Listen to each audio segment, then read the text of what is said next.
зале музея имени Эрзи праздничная атмосфера. Участники торжественного собрания нарядно одеты, слегка волнуются. Сегодня музейные службы отмечают свой профессиональный праздник – Международный день музеев. Он отмечается с 1977 года. За 4 десятилетия его празднование стало доброй традицией. Музей, конечно, он сохраняет, собирает, изучает, пропагандирует и, конечно, просвещает.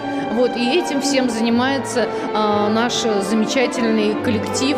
Татьяна Елисеева – музейный работник со стажем. 42 года она работает в музее имени Эрзи. Каждый день помогает людям окунуться в мир искусства. Зал экспонаты музея знает как свои 5 пальцев. Воспринимает работу не как обязанность, а как праздник. Музей стал домом вторым, и не только вторым домом. Стал храмом моим, стал моей обителью. Это очень интересная работа. Ни с какой другой профессии мы свою работу, профессию свою не сравним. Поэтому не изменяем ей и остаемся служить искусству, служить культуре. В зале не только ветераны, но и молодые искусствоведы. Профессию свою любят, относятся к ней трепетно. В свой праздник получить заслуженные награды приятно вдвойне.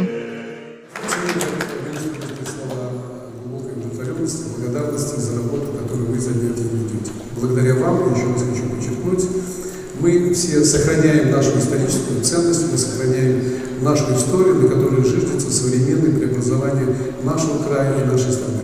Сотрудникам музея Эрзи скучать некогда. В этом году они победители трудового соперничества. Доказательство – переходящее красное знамя, которое украшает холл музея. На достигнутом останавливаться не собираются. Впереди много интересных событий. Ближайшая – Ночь музеев. Она состоится 20 мая. Если вы давно хотели приобщиться к искусству, но не могли выкроить для этого времени, воспользуйтесь шансом.